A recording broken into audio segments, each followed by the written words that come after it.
11:11 de la noche estamos conversando con el general Quiabra. Obviamente en la pausa me he estado explicando varios términos del argot militar, pero voy a compartir con todos ustedes. El general Quiabra además ha sido comandante de general del ejército, así que sabe bien de qué está hablando. Entonces, punto 1, antes de la pausa concluimos en que no había sido una operación impecable y que no había existido cerco, sino presión. Presión. Ya. Punto 3. ¿Es verdad que hay 1.500 efectivos en la zona? ¿No se está exagerando con la cifra? Bueno, cuando el ministro del Interior señaló de que había desplazado 1.500 efectivos policiales como efecto psicológico a los que tenían los rehenes, es positivo. Ya, pero... Como acción verdadera es muy difícil que se haga porque la policía no tiene efectivos ubicados en un solo punto como para que podamos tomarlos como reserva. Generalmente la policía está distribuida en toda la ciudad del Perú. Cuando ellos tienen que actuar... ¿Podría ser una mezcla de militares y de policías o es imposible? Sí, yo creo que con el despliegue de las fuerzas militares y policiales sí debe un efectivo cercano a esa cantidad. Pero habrían sobrevolado, pues, no sé, 50 Antonov, imagino. Claro. Y no se ha visto eso, ¿no? Unos 25 Antonov a 60 personas por Antonov más o menos era lo que hubiera necesitado 25. La policía para desplazar 1.500 policías. Ya, entonces también es falso. Psicológicamente es positivo para el que tenía los rehenes. Ya, ¿no? Entonces psicológicamente, ¿qué nos están haciendo creer a los peruanos? Porque, ya, muy bien, la operación está en su segunda etapa, ¿no es cierto? Que lo que el presidente ha dicho... La persecución, para la captura. Exacto, capturarlos. Sí. ¿Va a ser posible? Es muy difícil. Es muy difícil por la zona, el tipo de terreno, y por la forma de actuar del adversario. Generalmente el adversario, una vez que realiza una acción, toma cada uno o cada grupo toma rutas diferentes de evacuación hasta que llegan a un punto de reunión y ahí se desaparece. Además que conocen la selva como la palma de su mano. Esa es una de las grandes ventajas que tiene este adversario. Este adversario no es el sendero que conocíamos nosotros en los años 80, 90, donde una columna habían 2 con pistola, 1 con fusil y 3 con machete. Aquí todos tienen fusil. Todos. Esa es una gran diferencia. Tienen armas matado, de largo alcance. Claro, han matado a la capitana. De las que nos han secuestrado, nos han quitado a nosotros y de las que les da el narcotráfico. O sea, son columnas armadas mucho más peligrosas que las de los años 80 y 90. Y entonces, ¿son senderistas o son narcotraficantes? Fíjese, para Infante. Sí, hay dos tipos de... La guerra convencional y la guerra no convencional. La guerra convencional o clásica es el enfrentamiento entre 2 fuerzas armadas de 2 países. Y la guerra no convencional, hoy en día hay 3 modalidades. Subversiva, terrorista y narcotraficante. La guerra subversiva es aquella que tuvo que lidiar, por ejemplo, el Estado peruano contra una organización que, empleando la violencia, destruía la sociedad para implantar un Estado de acuerdo a su ideología. El iluminado que tuvo Sendero le dijo a sus huestes que destruyendo el Perú y matando a la gente iba a ser un Estado superior.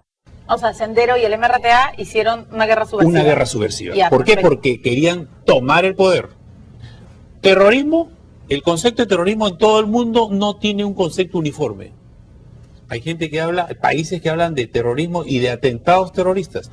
Tú vas a Alemania donde queman automóviles en serie, te queman 50 automóviles ante un conflicto social y dicen terrorismo. No, actos terroristas.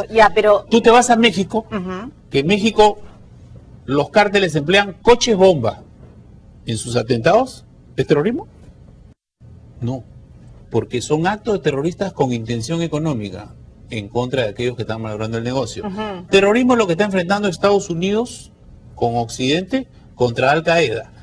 Entonces, pero un momento, Sendero y el MRTA hacían actos terroristas. Hacían sabotaje, terrorismo, guerrillas, y después, una vez teniendo su base de apoyo, hacer fuerzas regulares que nunca llegaron y la insurrección para tomar el poder. ¿Lo que hizo Antauro Humala qué fue?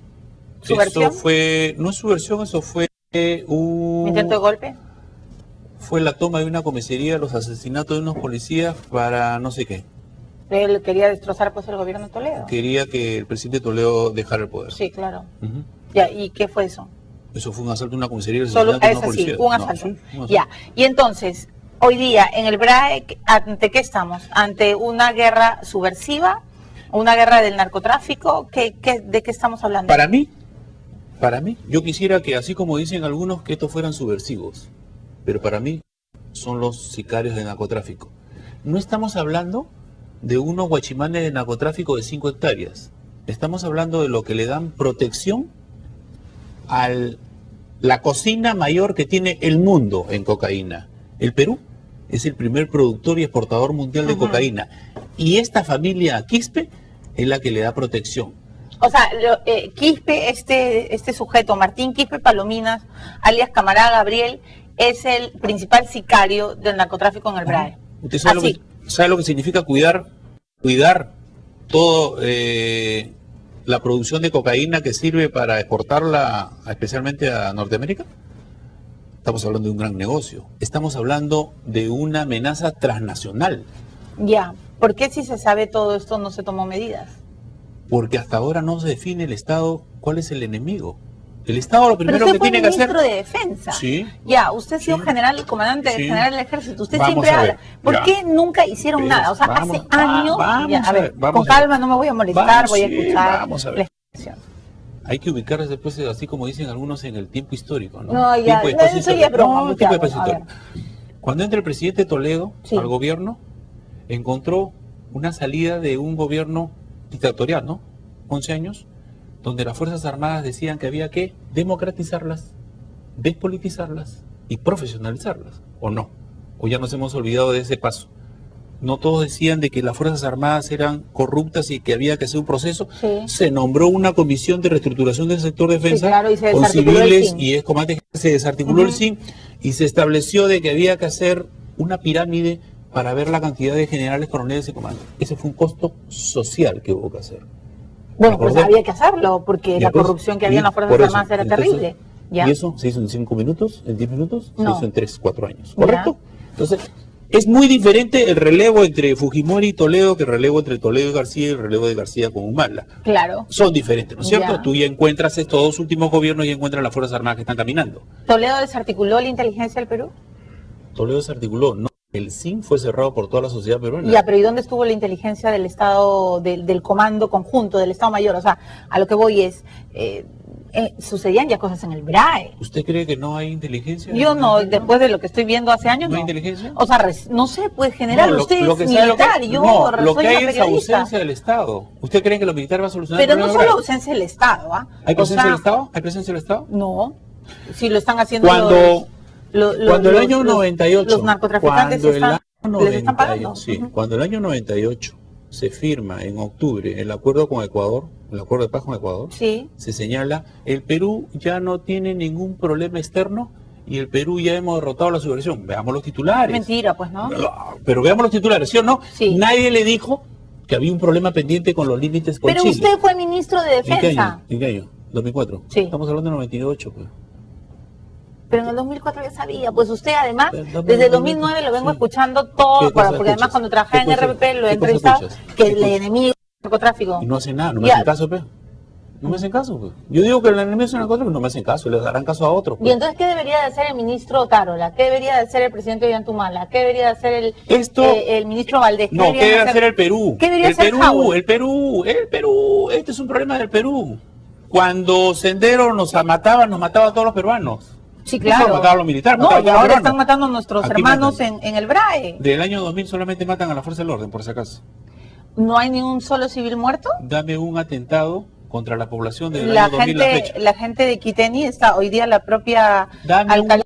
No me digas, dame un atentado del año 2000 hasta ahora, 12 años, atentado contra la población. Existe un solo muerto general que habrá, pero lo que sí sé es que el temor, la angustia, la desesperación de la alcaldesa de la convención, el hecho de decir de que no hay ninguna base militar, que claro, hoy día vienen los militares y los policías y luego se van, la gente que sale despavorida de sus casas diciendo nos van a bombardear, o sea, no habrá muertos, pero esas angustias es como si estuvieran muertos. Este es el efecto colateral de esta operación, que no debe hacerse, porque le hace daño a la imagen de la fuerza del orden.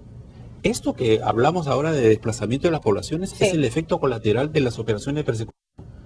Pero eso está mal hecho, ¿no? ¿O no? No debe presentarse, porque si tú afectas a la población de la zona, es una población que no está metida en el negocio del narcotráfico, sino que vive de su ganado y de su cosecha, estás haciendo una cosa negativa. Entonces, Howell, ¿qué? ¿Está mal de la cabeza? No, mal de la cabeza no, habría que ver cuál es la estrategia que está. Y yo no podría criticar la estrategia militar desde acá. Él no podría decir. Usted ha sido comandante Sí, pero general yo, del ejército. pero yo acá sentado en Lima le digo, están haciendo mal. ¿Sí? Pero ¿cómo? Yo tengo 35 años en este negocio y a mí no se me ocurriría criticar la estrategia que están aplicando a otros. A diferencia de otros que leen un folletito y cree que son generales y mariscales, ¿no?